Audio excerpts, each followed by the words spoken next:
ਇਹ ਵਾਕਿਆ ਇਸ ਤਰ੍ਹਾਂ ਵਿਊਅਰਸ ਕਿ ਦੋ ਸ਼ਖਸ ਸਫ਼ਰ ਕਰ ਰਹੇ ਸਨ। ਉਹਨਾਂ ਕੋਲ ਆਪਣਾ ਤੋਸ਼ਾ ਵੀ ਸੀ ਜ਼ਾਹਿਰ, ਉਦੋਂ ਲੋਕੀ ਸਫ਼ਰ ਕਰਦੇ ਸਨ, ਉਦੋਂ ਕਿਹੜੇ ਰਸਤੇ 'ਚ ਦੁਕਾਨਾਂ ਹੁੰਦੀਆਂ ਸਨ ਕਿ ਲੇਜ਼ ਦਾ ਪੈਕਟ ਲੱਭ ਜਾਣਾ। ਇੱਕ ਕੋਲ 5 ਰੋਟੀਆਂ ਸਨ, ਇੱਕ ਕੋਲ 3 ਰੋਟੀਆਂ ਸਨ। ਸਫ਼ਰ 'ਤੇ ਨਿਕਲ ਗਏ। ਇੱਕ ਜਗ੍ਹਾ ਉਹਨਾਂ ਨੂੰ ਭੁੱਖ ਲੱਗੀ, ਬੈਠੇ ਦਰਖਤ ਥੱਲੇ ਰੋਟੀ ਖਾਣ ਲੱਗੇ, ਤੇ ਇੱਕ ਹੋਰ ਮੁਸਾਫਰ ਆ ਗਿਆ। ਉਹਨੇ ਕਿਹਾ ਕਿ ਮੈਨੂੰ ਵੀ ਭੁੱਖ ਲੱਗੀ ਹੈ, ਅਤੇ ਅਗਰ ਤੁਹਾਡੇ ਕੋਲ ਇਜ਼ਾਫੀ ਰੋਟੀ ਹੈ ਤਾਂ ਮੈਨੂੰ ਵੀ ਦੇ ਛੱਡੋ। ਉਹਨੇ ਕਿਹਾ ਕੋਈ ਗੱਲ ਨਹੀਂ, ਸਾਡੇ ਕੋਲ 8 ਰੋਟੀਆਂ ਨੇ ਅਤੇ 3 ਬੰਦੇ ਆ, ਬਹਿ ਜਾ ਖਾ ਲੈਂਦੇ ਹਾਂ। ਉਹ ਵੀ ਉਹ 3 ਬੰਦਿਆਂ ਨੇ 8 ਰੋਟੀਆਂ ਖਾ ਲਈਆਂ।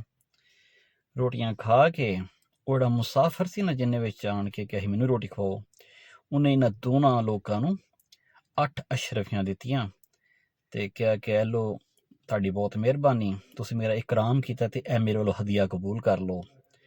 ਉਹ ਆਦਮੀ ਜਿਹੜਾ ਤੀਸਰਾ ਸੀ, ਜਿਹੜਾ ਮਹਿਮਾਨ ਬਣ ਕੇ ਰੋਟੀ ਖਾ ਕੇ ਗਿਆ ਸੀ, ਉਹ 8 ਦਿਰਹਮ ਦੇ ਕੇ ਚਲਾ ਜਾਂਦਾ ਹੈ ਜਾਂ 8 ਅਸ਼ਰਫੀਆਂ ਦੇ ਕੇ ਚਲਾ ਜਾਂਦਾ ਹੈ। ਹੁਣ ਇਹ ਦੋਵੇਂ ਸਨ, ਇਹ ਉਹਦੀ ਵੰਡ ਕਰਦੇ ਨੇ, ਅਤੇ ਜਿਹਦੀਆਂ 5 ਰੋਟੀਆਂ ਸਨ ਉਹ 5 ਦਿਰਹਮ ਰੱਖ ਲੈਂਦਾ ਹੈ, ਅਤੇ ਦੂਸਰਾ ਆਉਂਦਾ ਕਿ ਇਹ ਲਓ ਭਾਵੇਂ ਤੁਸੀਂ 3 ਰੱਖ ਲਓ, ਤੁਹਾਡੀਆਂ 3 ਰੋਟੀਆਂ ਸਨ, ਮੇਰੀਆਂ 5 ਰੋਟੀਆਂ ਸਨ। ਉਹ ਕਹਿੰਦੇ ਕਿ ਨਹੀਂ, ਰੋਟੀਆਂ ਦਾ ਇੱਥੇ ਕੀ ਤਲਕ ਹੋਇਆ 5-3 ਦਾ, ਅਸੀਂ 2 ਲੋਕ 8 ਦਰਹਮ ਨੇ ਅਤੇ ਬਰਾਬਰ ਦਰਹਮ ਵੰਡੇ ਜਾਣਗੇ। ਉਹ ਇਸ ਗੱਲ 'ਤੇ ਇਹਨਾਂ ਦਾ ਤਨਾਜ਼ਾ ਹੋ ਗਿਆ।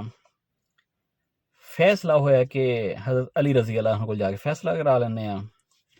ਉੱਥੇ ਚਲੇ ਗਏ, ਆਪਣਾ ਉਕਦਾ, ਆਪਣਾ ਮਸਲਾ ਬਿਆਨ ਕੀਤਾ। ਅਲੀ ਰਜ਼ੀ ਅੱਲਾਹ ਨੂੰ ਫਰਮਾਉਂਦੇ ਨੇ ਉਹ 3 ਰੋਟੀਆਂ ਵਾਲੇ ਨੂੰ ਕਿ ਅਗਰ ਤੇਰਾ ਇਹ ਦੋਸਤ ਜਾਂ ਤੇਰਾ ਸਾਥੀ ਤੈਨੂੰ 3 ਦਰਹਮ ਦੇ ਰਿਹਾ ਤਾਂ ਤੂੰ ਰੱਖ ਲੈ। ਉਹ ਕਹਿੰਦਾ ਕਿ ਹਜ਼ਰਤ ਮੈਂ ਇਨਸਾਫ ਦੇ ਨਾਲ ਚੱਲਾਂਗਾ, ਮੈਂ ਆਪਣਾ ਹੱਕ ਤੋਂ ਦਸਤਬਰਦਾਰ ਨਹੀਂ ਹੋਵਾਂਗਾ। 8 ਦਰਹਮ ਦੋਵਾਂ ਬੰਦਿਆਂ 'ਚ ਵੰਡੋ ਅਤੇ 4 ਹੀ ਹੁੰਦੇ ਨੇ, ਤੁਸੀਂ ਇਨਸਾਫ ਕਰੋ। ਹਜ਼ਰਤ ਅਲੀ ਫਰਮਾਉਂਦੇ ਨੇ ਫਿਰ ਜੇ ਇਨਸਾਫ ਕੀਤਾ ਜਾਏ ਤਾਂ ਤੇਰੇ ਵੱਲ ਤੇ 1 ਦਰਹਮ ਨਿਕਲਦਾ ਹੈ, ਤੈਨੂੰ ਸਿਰਫ 1 ਮਿਲੇਗਾ, 7 ਹੈ 5 ਰੋਟੀਆਂ ਵਾਲੇ ਨੂੰ ਮਿਲਣਗੇ। ਉਹ ਕਹਿੰਦਾ ਕਿ ਹਜ਼ਰਤ ਫਿਰ ਤੁਸੀਂ ਮੈਨੂੰ ਇਹ ਸਮਝਾ ਦਿਓ ਅਤੇ ਮੈਂ ਦਸਤਬਰਦਾਰ ਹੋ ਜਾਵਾਂਗਾ ਬਾਕੀ ਤੋਂ। ਉਹਨੇ ਠੀਕ ਹੈ, ਹੁਣ ਦੇਖੋ 8 ਰੋਟੀਆਂ ਨੇ, ਤੁਸੀਂ 3 ਲੋਕ ਹੋ, ਇਹ ਬਰਾਬਰ ਤਕਸੀਮ ਹੋ ਨਹੀਂ ਸਕਦੀਆਂ, ਠੀਕ ਹੈ ਨਾ।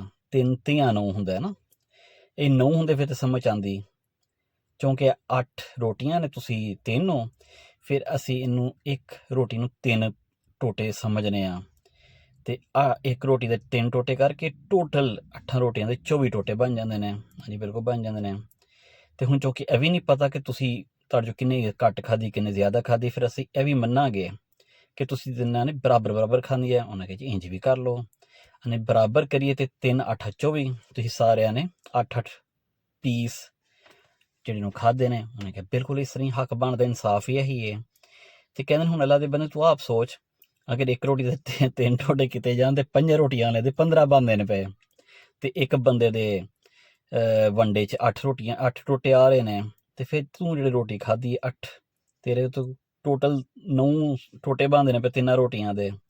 ਲਿਹਾਜ਼ਾ ਤੇਰੇ 9 ਵਿੱਚੋਂ 1 ਮਹਿਮਾਨ ਨੇ ਖਾਧਾ ਅਤੇ ਉਹਦੇ 15 ਵਿੱਚੋਂ 7 ਮਹਿਮਾਨ ਨੇ ਖਾਧੀਆਂ ਨੇ। ਲਿਹਾਜ਼ਾ ਇਨਸਾਫ ਦਾ ਤਕਾਜ਼ਾ ਹੈ ਕਿ ਤੈਨੂੰ 1 ਦਰਹਮ ਮਿਲੇਗਾ, ਤੇਰੇ ਸਾਥੀ ਨੂੰ 7 ਦਰਹਮ ਮਿਲਣਗੇ। ਕਹਿੰਦਾ ਠੀਕ ਹੈ, ਮੈਂ ਮੁਤਮਿਨ ਹਾਂ, ਤੁਸੀਂ ਇਨਸਾਫ ਦੀ ਗੱਲ ਕੀਤੀ, ਉਹ ਚਲਾ ਜਾਂਦਾ। ਇਹ ਤਾਂ ਵਿਊਅਰਸ ਹੋ ਗਈ ਗੱਲ ਤਕਨੀਕ ਦੀ, ਲੌਜਿਕ ਦੀ, ਇਨਸਾਫ ਦੀ, ਲੇਕਿਨ ਮਕਸਦ ਗੱਲ ਤੇ ਕਨਾਇਤ ਹੈ। ਅਗਰ ਉਹ ਅਲੀ ਰਜ਼ੀ ਅੱਲਾਹ ਨੂੰ ਫਰਮਾ ਰਹੇ ਨੇ ਕਿ ਰੱਖ ਲੈਂਦਾ ਤਾਂ ਕੀ ਹਰ ਸੀ, ਫਾਇਦਾ ਹੀ ਹੋਣ ਡਿਆ ਸੀ ਨਾ। ਕਹਾਣੀ ਦਾ ਅੰਜਾਮ ਇਹ ਵੇ ਕਿ ਐਵੇਂ ਪੰਗੇ ਨਹੀਂ ਲੈ ਛੜੀ, ਸਿਰ ਨਹੀਂ ਡਾ ਛੜੀ ਦਾ ਹੁੰਦਾ, ਠੀਕ ਹੈ ਨਾ।